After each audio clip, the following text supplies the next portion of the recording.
Saregama idea Saregama.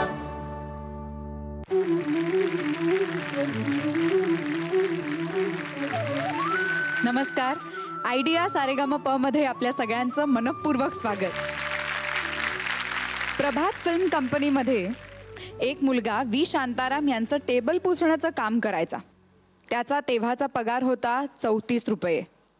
पण त्याचं स्वप्न होतं संगीतकार बनण्याचं. या मुलाचं संगीतावरचं प्रेम, त्याची मेहनत, त्याची जिद्द पाहून त्याला संगीत विभागामध्ये बढती मिळाली. एवढंच नाही तर याच मुलांनी नंतर बाबूजी म्हणजे सुधीर फडके यांचा सहाय्यक म्हणूनही काम केलं. हा मुलगा एवढ्यावरच थांबला नाही. व्ही शांताराम यांच्या पिंजरा या चित्रपटासाठी त्यांनी संगीत दिग्दर्शन केलं आणि बाबूजींनी त्यांच्या संगीत दिग्दर्शनाखाली गाणं सुद्धा गायलं. ही गोष्ट आहे सुप्रसिद्ध संगीतकार राम कदम यांची. आज आयडिया सारेगामा पच्या मंचावरती राम कदम यांची गाणी आपण ऐकणार आहोत, अनुभवणार आहोत.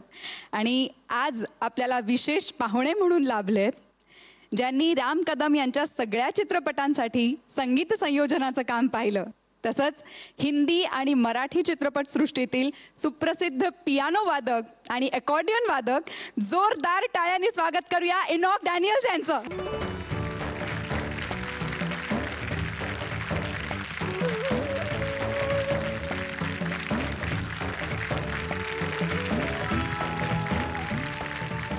सर, आयडिया सारेगामा प मध्ये तुमचं खरंच खूप मनपूर्वक स्वागत. Thank you very much. तुमची आणि रामभाऊंची भेट कशी झाली? मला संगीताची आवड लहानपणापासून होती आणि त्यावेळेला मी पुण्यात होतो. पुण्यात 3 स्टुडिओज होते त्यावेळेला शंकरशेठ रोडला, एका मागून एक असे लाईनीत. सरस्वती टोन, डेक्कन स्टुडिओ आणि नवयुग स्टुडिओ. तर डेक्कन स्टुडिओमध्ये सॉन्ग रेकॉर्डिंग्स व्हायच्या आणि त्यावेळेला वसंत पवार, सुधीर फडके आणि मुंबईहून काही वसंत प्रभू वगैरे म्युझिक डायरेक्टर्स यायचे आणि त्यांच्या रेकॉर्डिंग्स व्हायच्या. तर मला संगीतामध्ये इंटरेस्ट असल्यामुळे मी रेकॉर्डिंग्स ऐकायला जायचो on the way to college.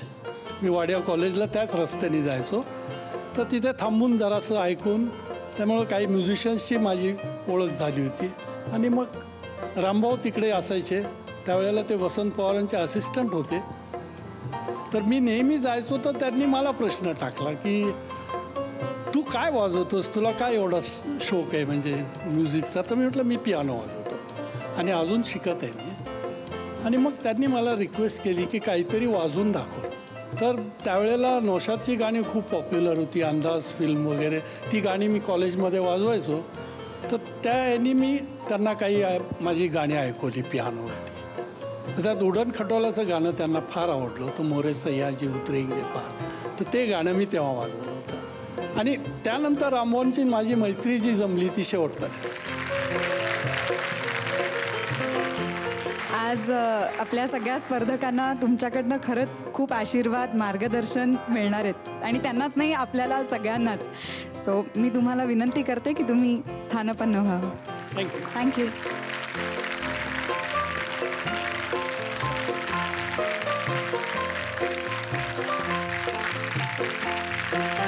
Saregama